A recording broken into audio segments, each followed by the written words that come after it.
देखिए ना, विधि एकदम ठीक हो गई हो जैसे। आज कितने दिनों के बाद उसने पेट भर के खाना खाया है।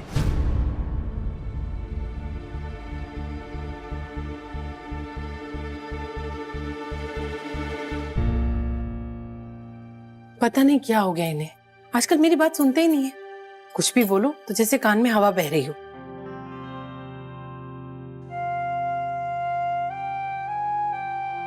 माँ, उन्हें थोड़ा वक्त लगेगा, आप उन्हें कुछ कहिए मत। ये अच्छा है तुम दोनों बाप बेटी का।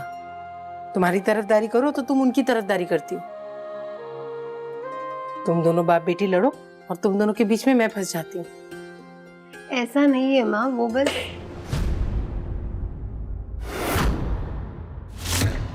तू खाना खा, मैं आती हूँ। अरे क्या हुआ, क्या ढूंढ रहे हैं आप? दुकान की पुरानी बही थी, यहीं रखता था मैं। कहाँ पे है? वो तो मैंने उस दराज में रखी हुई है। वहां रख दी? नहीं, वहां रख क्यों दिया? जब मैं यहाँ पे रखता हूँ तो यहाँ क्यों रख दिया? किससे पूछ के रखा है? मैं एक रसीद ढूंढ रही थी, देखा वो पूरा दराज भरा हुआ है तो सोचा आपसे पूछ लूंगी। वो तो पूछा? हाँ, भूल गई मैं। कोई बात नहीं, मैं निकाल देती हूँ। रहने दो अभी। तुम माँ बेटी मेरी इज्जत या मुझसे पूछने की सिर्फ बात करती हो। ये पूछने और बताने की परंपरा इस घर में कभी की खत्म हो चुकी है। तुम दोनों करती वही हो जो तुम दोनों के मन में होता है बस।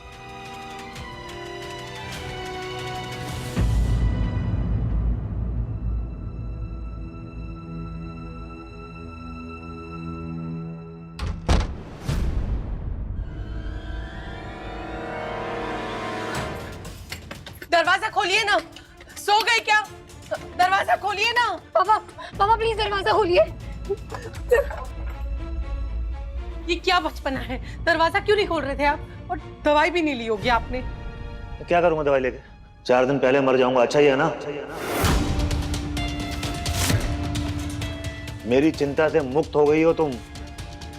अपनी बेटी की तीमारदारी करो खाली। और उस देव को भी बुला लो यहीं पे। एक काम करो, तुम दोनों माँ बेटी उसके बंगले पे चले जाओ, वो दवाई और लेप लेके जाओ ना। वहां कैसी कैसी बातें कर रहे हैं आप? आप अपने आप को और हमें क्यों तकलीफ दे रहे हैं बेकार की बातें करके? बेकार की बातें नहीं, मैं खुद बेकार का हो चुका हूं। कबाड़ में भेज दो मेरे को। अरे मेरी अपनी खुद की पत्नी अपनी बेटी के अंधे प्यार में पूरी तरह अंधी हो चुकी है, कोई दिखाई नहीं दे रहा है। क्या बोल के गया था वो? आप लोग खुद विधि का हाथ मेरे हाथ में देंगे और मुझे उस दिन का इंतजार रहेगा। समझ में आ रही है बात? इन शब्दों का क्या मतलब है, समझ में आया कि नहीं आया? इसका मतलब है कि आप लोगों की जो बची कुची नाक है ना, वो भी बहुत जल्दी कटवा देंगे हम। जहर खाने पे मजबूर कर देंगे आप लोगों को। दुनिया आप पे थूकती है, थूके और थूके, लेकिन हम रोज आएंगे आपके दरवाजे पे। घटिया आदमी मेरे मुंह पर चढ़ा कर गया है मुझे। क्या फर्क होगा तुम्हारी उम्र और उसकी उम्र में? 5 साल का भी फर्क नहीं है। तुम्हारे पैर छूकर तुम्हें सास बना कर गया है और तुम बली बली जा रही थी उस पे। घटिया आदमी, हिम्मत देखो उसकी। क्या बोला था तुमने मुझे कि ये भरोसा नहीं तोड़ेगी हमारा? बोला था कि नहीं बोला था? उस आदमी का हाथ पकड़कर पूरे मोहल्ले में नुमाइश करती हुई तुम्हारी चौखट पे पहुंची है वो। और इसका दुपट्टा उसके गले में था। तुम्हें दिखाई दिया हो ना दिया हो, लेकिन पूरे मोहल्ले को दिखाई दिया है। अरे तो क्या फर्क पड़ता है? तुम दिए जलाओ। मेहरबानी है जी आपकी, मेहरबानी है इसकी, बहुत बड़ा काम करके आई है। वो अधेड़ उम्र का आदमी मेरी जवान बेटी को बहला फुसलाकर पूरी तरह अपनी जाल में फंसा चुका है और भुगत रहे हैं हम अपनी शराफत का नतीजा।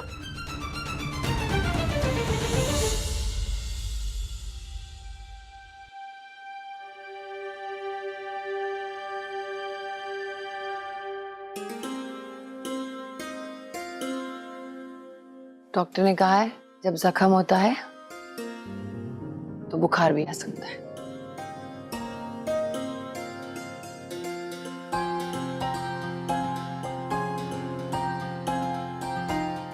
और ये जेल लगा देती हूँ। मैं लगा लूंगा माँ, बाद में सोने से पहले। शुक्र है कि यहाँ पे टाके नहीं आए।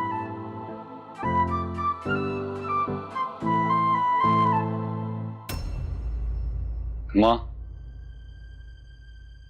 क्या बात है? कुछ नहीं, मेरी एक बात समझ में नहीं आ रही है कि हरिप्रसाद जी को बात समझ में क्यों नहीं आ रही है। हमेशा बड़े तो सही नहीं हो सकते ना, कभी कभी बच्चे भी तो सही हो सकते। उन्हें विधि की खुशी दिखाई नहीं देती है। आज की बात देख ले, जहाँ कोई नहीं पहुंच पाया देव, वहां वो पहुंच गई और उसने तेरी जान बचाई। ये कितनी बड़ी बात है। और इससे साबित हो जाता है कि तुम दोनों एक दूसरे से कितना प्यार करते हो। हरिप्रसाद जी को मनाना तो दूर, मैं समझा भी नहीं सकती। वो कोई बात समझना ही नहीं चाहते।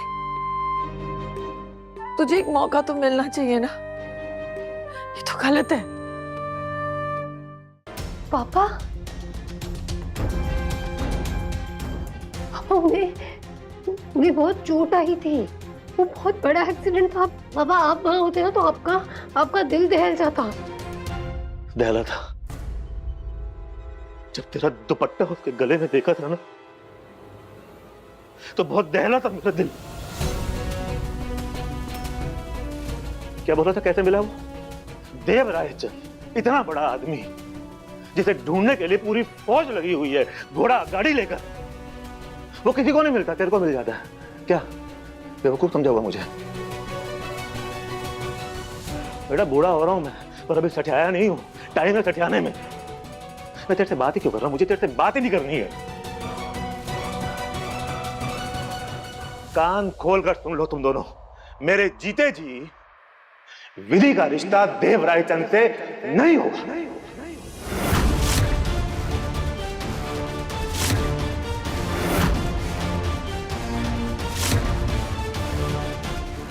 तुम दोनों को इंतजार करना पड़ेगा मेरे मरने का।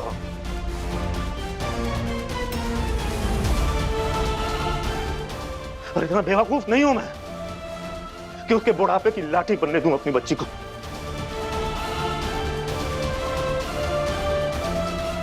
और तुम चाहे कितनी दुहाई दे लो तबीयत की, लेकिन मेरा दिल पसीजने वाला नहीं है।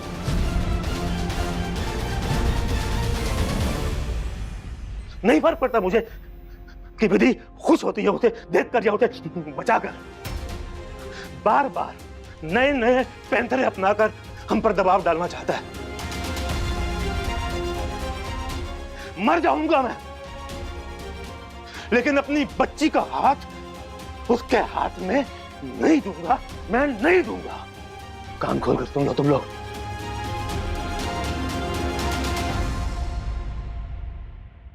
माँ आपकी विधु आप दोनों की इजाजत के बिना देव सर से शादी नहीं करेगी। लेकिन माँ, आज आप मेरा भी एक फैसला सुन लीजिए। अगर मैं शादी करूंगी तो सिर्फ देव सर से।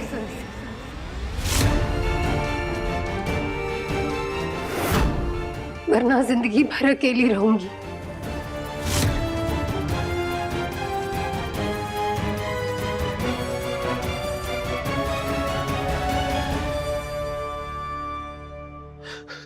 सुना तुमने? सुना क्या बोलकर गई? हमारी अपनी औलाद हमें धमकी देकर गई है बिमला। देखा कितनी हिम्मत बढ़ गई। इसी दिन के लिए पाल पोस के बड़ा किया था हमने। जो बोला हमने बात मानी, जो चाहिए था अपने सामर्थ्य के हिसाब से उसको दिया। लेकिन क्या फर्क पड़ता है, माँ बाप होते ही कौन बच्चों को कुछ बोलने वाले। गलती हमारी है, सारी की सारी गलती हमारी। हमने उसे भेजा देवराय चंद के पास, हमने कभी रोका ही नहीं उसे। गलती हमारी है बिमला, गलती हमारी है, हमारी गलती है बिमला।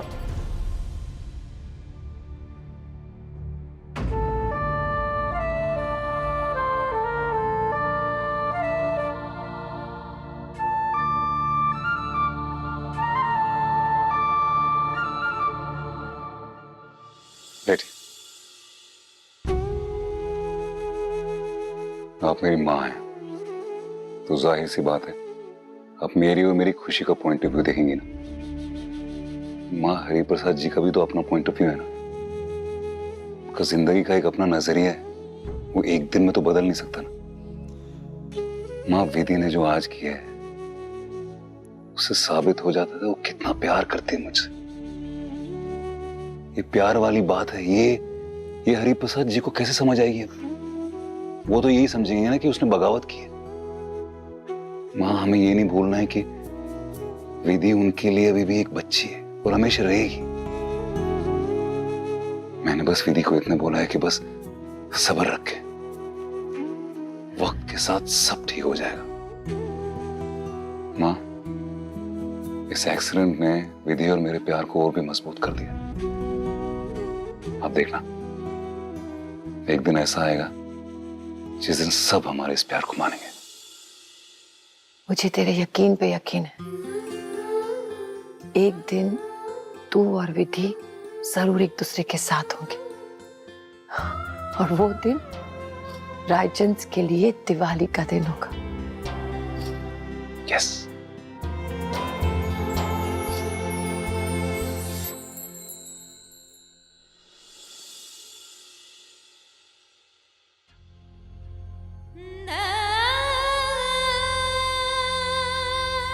देव सर, देव सर, देव सर, देव सर, देव सर अब ठीक है ना? देव सर, देव सर, अब देव सर। अगर मिला अपनी दीदी की इच्छा हो, हम एक हो सकते हैं। सब ठीक हो जाएगा देव सर। इतनी सी उम्र में इतना सारा बोझ कैसे सह पाएगी मेरी बच्ची? एक दिन भी ऐसा नहीं जाता जब इसे सुकून की नींद हासिल हो।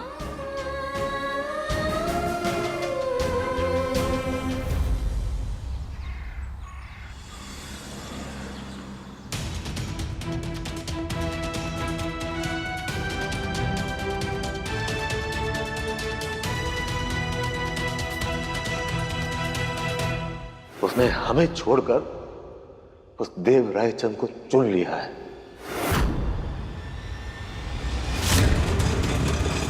कान खोलकर सुन लो तुम दोनों, मेरे जीते जी विधि का रिश्ता देव रायचंद से नहीं होगा। अगर मैं शादी करूंगी तो सिर्फ देव सर से, वरना जिंदगी भर अकेली रहूंगी। माँ, कोई तो रास्ता दिखा, कोई तो रास्ता होगा। बिमला,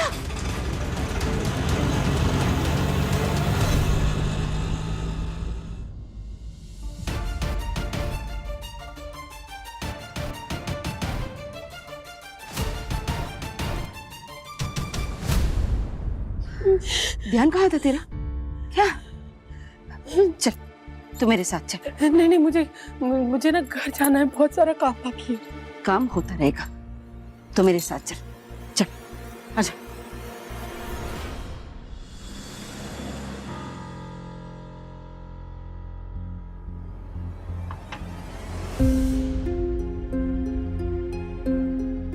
ये ले।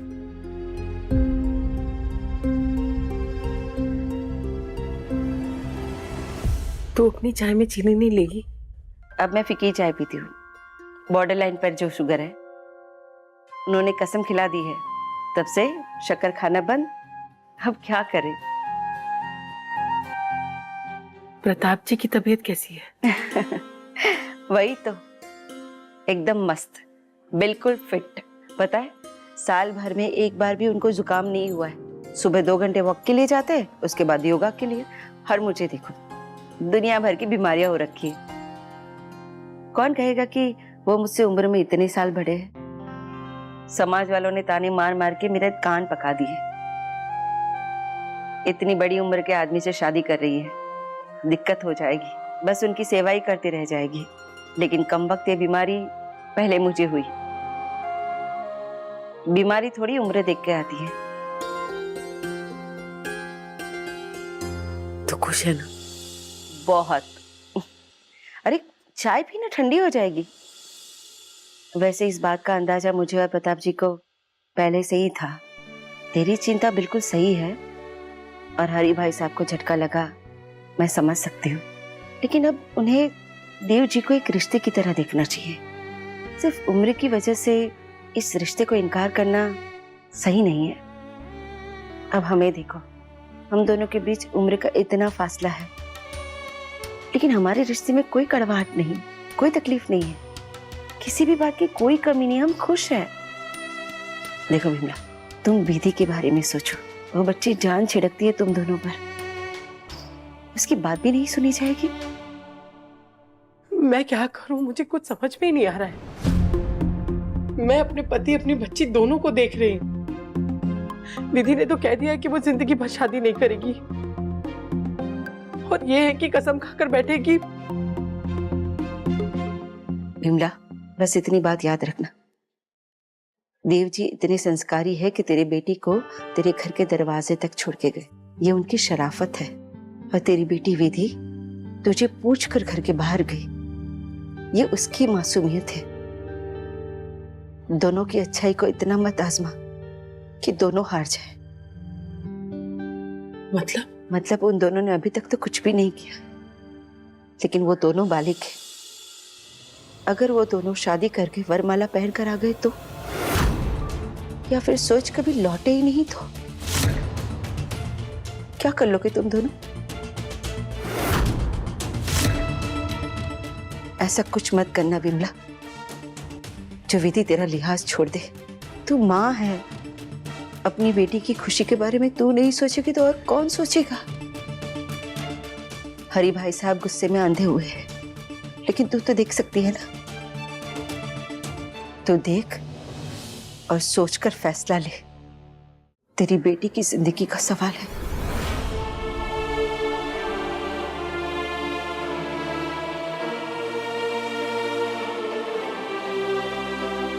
तू बिल्कुल ठीक कह रही है। अब मुझे सब कुछ साफ साफ दिखाई दे रहा है।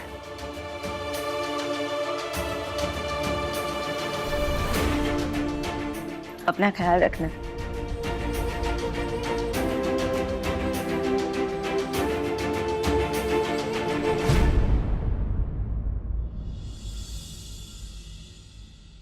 जी विमला जी, बोलिए, सब ठीक है ना? जी जी, सब ठीक है। आप कैसे हैं? आपकी चोटें ज्यादा गहरी तो नहीं? नहीं, मैं अब ठीक हूँ, पहले से बहुत बेटर हूँ, थैंक यू। और विधि? जी वो ठीक है। देव जी, अगर आपकी तबीयत ठीक हो तो क्या आप बालघर आ सकते हैं? अभी? जी, अगर परेशानी ना हो तो। नहीं, कोई परेशानी नहीं, मैं आता हूँ, मिलता हूँ आपसे। ठीक है, ओके जी।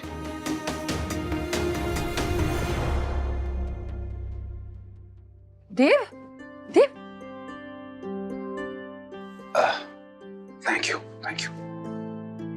थैंक यू माँ।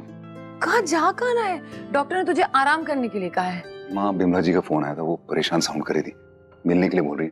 मैं मिल लेता हूँ, देख लेता हूँ क्या है। बिमला ने क्यों बुलाया?